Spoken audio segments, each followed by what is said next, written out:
मैं कर्नाटक से आता हूं, जहां पर हमारी भाषा कन्नड़ होती है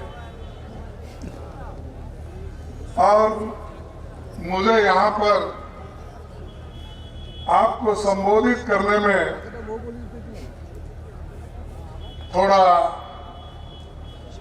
अपने शब्दों में थोड़ा सा व्यत्यास भी हो सकता है, लेकिन उतना तो गड़बड़ी मैं नहीं करूंगा जितना हमारे नेता लोग दूसरे करते हैं। मैं पूरी कोशिश करूंगा कि अपनी बात को बताने का और भारत जोड़ो यात्रा जो राहुल गांधी जी ने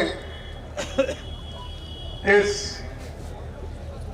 देश में शुरू किया, कन्याकुमारी से लेकर कश्मीर तक उनका जाने का जो इरादा तय करके रास्ते पे निकले, वो अब तक 3120 किलोमीटर उन्होंने कंप्लीट किया है। देश में ऐसे कम लोग होते हैं, वो भी खासकर इस युग में। बहुत से युग चल नहीं पाते और उसूलों के लिए लड़ने वालों की संख्या भी बहुत कम हो गई। जैसा कि बिहार एक जमाने में माना जाता था कि यहां पर कांग्रेस पार्टी के बड़े बड़े नेता अपने उसूलों पर चलकर इस बिहार की तरक्की की थी। खासकर श्री बाबू जो सबसे ज्यादा दिन साल उन्होंने मुख्यमंत्री पद पे रहा और बहुत से नए नए चीजों को, तरक्की के चीजों को इस बिहार में लाया और उनके साथ और भी कांग्रेस के 3-4 बड़े चीफ मिनिस्टर यहां हो गए और उसी के साथ नेहरू जी के जमाने में, इंदिरा जी के जमाने में भी जो केंद्र में 32 साल तक जगजीवन राम जी अपना एडमिनिस्ट्रेशन में कामयाबी के साथ हाथ बटाए। तो ऐसी धरती है, एक तरफ पॉलिटिकल लीडर्स, एक तरफ भगवानों की धरती। अब ये तो स्थान बहुत मशहूर है और इस स्थान के वजह से यहाँ लाखों लोग आते हैं, यहाँ के भगवान के दर्शन लेते हैं और इससे आगे बढ़ के भी महात्मा गांधी जी का एक मोहनदास करमचंद गांधी जी से जो महात्मा बने वो भी बिहारी है। चंपारण का सत्याग्रह और यहां पर से जो कांग्रेस पार्टी का एक एजिटेशन शुरू हुआ, जैसा कि आज भारत जोड़ो यात्रा राहुल गांधी जी कर रहे हैं, वैसा चंपारण सत्याग्रह ये महात्मा गांधी जी की वजह से चला। और यही धरती है जहां पर महावीर पैदा हुए, यही धरती है जहां पर गौतम सिद्धार्थ को बुद्ध बनाया, ये भी बिहार का ही। तो बिहार ऐसा है कि दुनिया को रोशनी देने वाला जगह है, मार्गदर्शन करने वाला एक स्थान है। लेकिन यहाँ के लोग मजदूरी के लिए, पेट भरने के लिए बाहर जाते हैं, क्योंकि यहाँ पर कोई कारखाने नहीं है,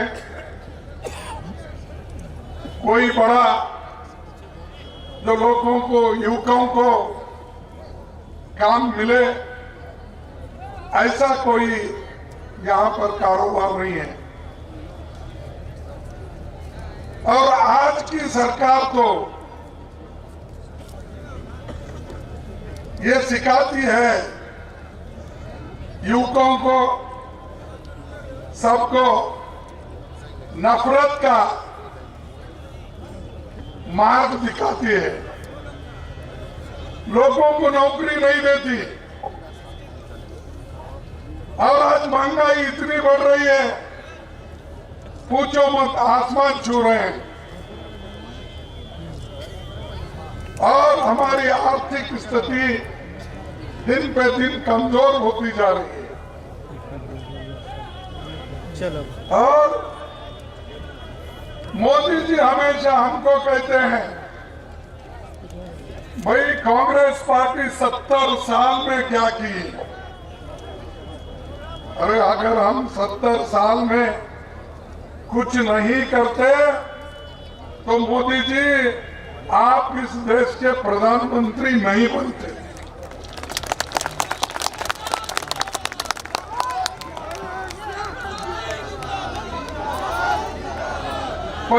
पचास 60 गाड़ियां लेके जो आज घूम रहे हो, ये कांग्रेस की देन है, क्योंकि कांग्रेस ने जमहूरियत को बचाया, कांग्रेस ने संविधान को बचाया। इसीलिए आज आप जैसे आदमी प्रधानमंत्री इस देश के बने, और मेरा जैसा एक गरीब का बेटा भी अपोजिशन लीडर और एआईसीसी प्रेसिडेंट होकर आपके सामने है। ये हमारी देन है। आप कुछ नहीं किए, आपने आज देश को आजादी दिलाई, आप देश के लिए लड़े नहीं, आपके कोई आदमी जेल नहीं गया, आपका आदमी कहीं ब्रिटिश के खिलाफ हाथ नहीं उठाया। सब कुछ कांग्रेस ने किया, देश को आजादी दिलाई। देश की तरक्की के लिए पंडित जवाहरलाल नेहरू जी ने 5 ईयर प्लानिंग के साथ देश को आगे बढ़ाया। एम्स किसका है? आईआईटी किसके हैं? मेडिकल कॉलेज किसके हैं? इंजीनियरिंग कॉलेज किसने बनाया? आज जो बहुत से टेक्नोक्रेट हमको दिखते हैं देश के अंदर और देश के बाहर, और जब वे मोदी जी जाते हैं वहां बहुत से डॉक्टर, इंजीनियर्स वो तालियां बजाते हैं। वो कौन है? अरे जिनको हमने विद्या दी, जिनको हमने ग्रेजुएट बनाया, जिनको हमने इंजीनियर बनाया, वही लोग आपका स्वागत वहां करते हैं। वो तो आपके जमाने में तो नहीं बने आप, लेकिन उसको आप गुमराह कर रहे हैं। उनको कुछ गलत सलत बोलकर हेट की पॉलिसी, एक दूसरे के खिलाफ समाज को तोड़ना, धर्म के नाम से अलग करना, गरीबों को कुचलना, ये काम बीजेपी का है। हमारा काम सबको जोड़ना है। भारत जोड़ो, इसीलिए ये यात्रा यहां से प्रारंभ हम किए हैं और ये कम से कम 1200 किलोमीटर ये चलने वाला है और बोध गया में इसकी आखिरी समापन होगा। तो ये काम हम करते हैं, शांति से लड़ते हैं। लोगों को आज उनके जो तकलीफात हैं, आज जो इतनी बेरोजगारी है, महंगाई है, ये आवाज कांग्रेस पार्टी उठा रही है।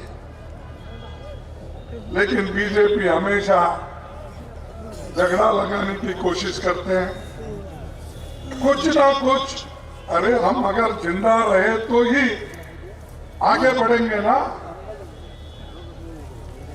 पेट भर गया तो ही भगवान की भी पूजा याद आती है, पेट खाली तो भगवान भी याद नहीं आता। क्योंकि हमेशा आदमी जिंदा रहने के लिए खाना खाना जरूरी है ना, पानी पीना जरूरी है या नहीं है? तो जब खाना खाना जरूरी है, पानी पीना जरूरी है, जिंदा रहना जरूरी है, तो भाई हाथ को नौकरी तो दो जिंदा रहने के लिए।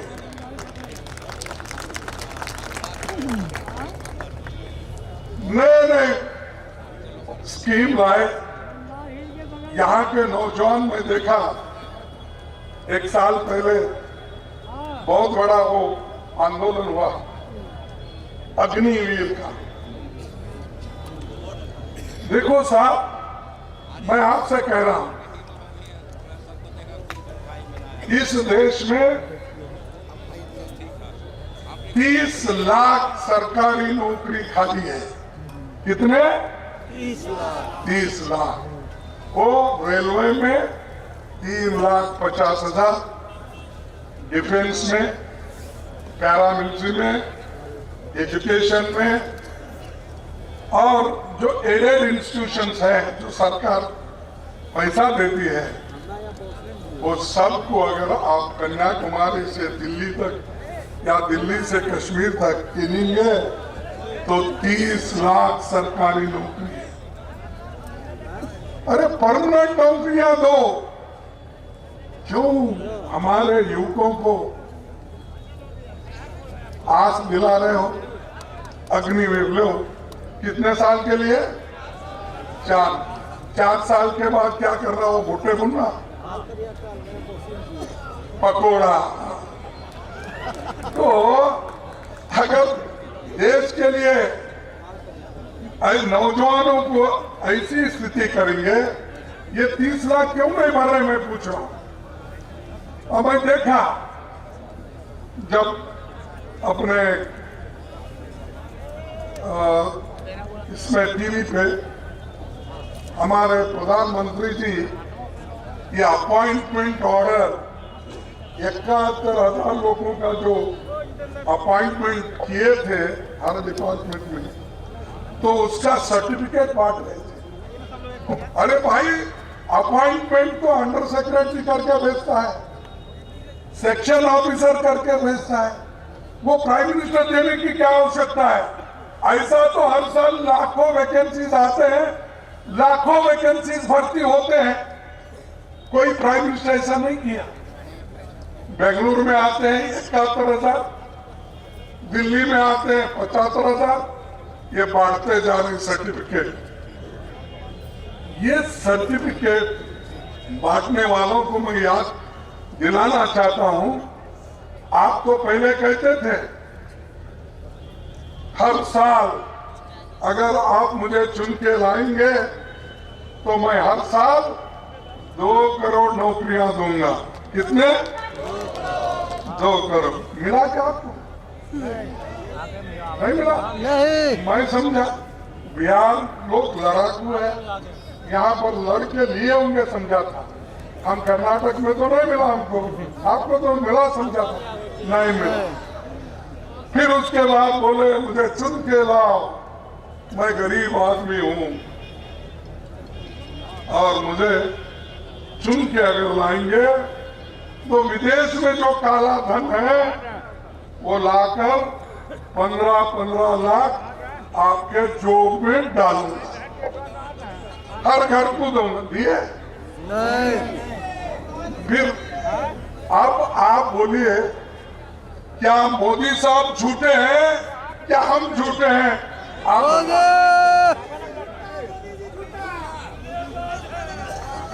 लेकिन फिर भी मोदी को क्यों नौजवान लोग वोट डाल रहे समझ में नहीं।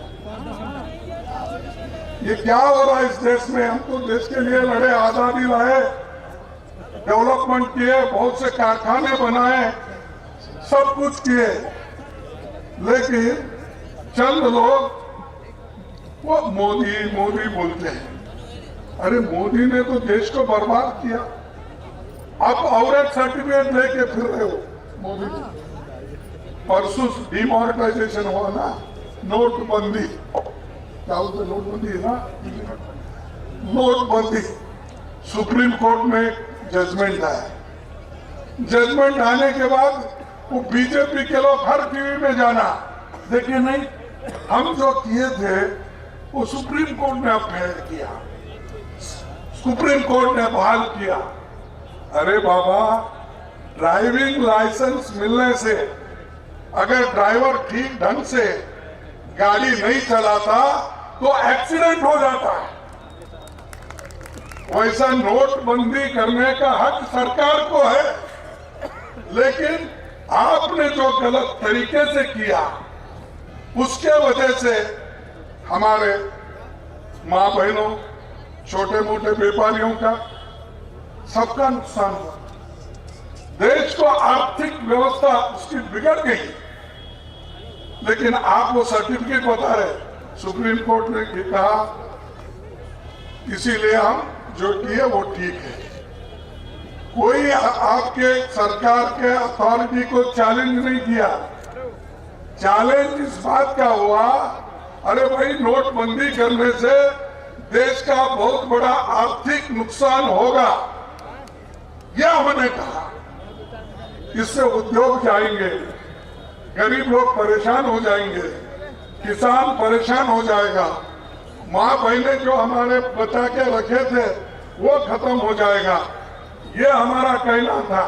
ये पीड़ा हमने बताई, लेकिन मोदी जी, बीजेपी कभी नहीं सुनी। तो इसीलिए देखिए, बिहार से खाद गायब हुआ, सब एक एक करके गायब हो जाएगा।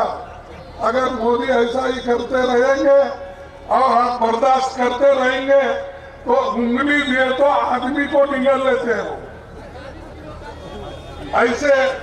ऐसे बीजेपी पार्टी है। इसीलिए मैं आप तमाम लोगों को यही बताना चाहता हूं कि हम जो लड़ाई लड़ रहे हैं, ये भारत जोड़ो यात्रा, नफरत छोड़ो भारत जोड़ो, ये इसलिए कर रहे हैं कि देश एक होगा। एक होकर अगर हम काम करेंगे, मिल के काम करेंगे, तो देश की तरक्की भी होगी, देश एकता के साथ रखेगा, देश सबके लिए होगा। इसलिए हम ये चाहते हैं कि इस देश को हमको बचाना है, एक रखना है और प्रगति के साथ आगे बढ़ना है। तो दोस्तों, मैं और ज्यादा वक्त न लेते हुए मैं एक छोटी सी कविता, या उसको आप शायर बोलो, कविता बोलो, कुछ भी बोलिए, तो कर्मवीर कभी नहीं घबराते, कर्मवीर कभी नहीं घबराते, आपत्ति और अंगारों से वीर क्रांति कर देते हैं अपने शुद्ध विचारों से। ये हमारा शुद्ध विचार है। सबको साथ ले चलने का हमारा विचार है, सबके साथ सबको जोड़ने का हमारा है। तो इसीलिए ये भारत जोड़ो यात्रा जो राहुल गांधी जी कर रहे हैं, और यहाँ फिर आप हाथ से हाथ जोड़ो, और ये भारत जोड़ो की यात्रा जो आज हमारे कांग्रेस प्रेसिडेंट के नेतृत्व में जो चल रहा है, इसको आप सभी से मजबूत कीजिए। और वो नए प्रेसिडेंट बने हैं और उनके नेतृत्व में हम चाहेंगे हम तीनों गठबंधन के लोग स्वाभिमान के साथ एक जगह रहे, सबको जगह मिले। ऐसा न हो एक ऊपर एक नीचे, एक उधर एक इधर नहीं। जैसा एक आदमी स्वस्थ बनना है, अगर आपको स्वस्थ दिखना है तो उसके आंखें भी ठीक रहना, उसके हाथ भी ठीक रहना, उसका सर भी ठीक रहना, उसके पैर भी ठीक रहना, पेट भी ठीक रहना, तभी तो वो एक परफेक्ट आदमी बनता है। वो परफेक्ट रहेगा और देश के लोगों को, बिहार के लोगों को सुख और समृद्धि से आगे बढ़ाए। तो इतनी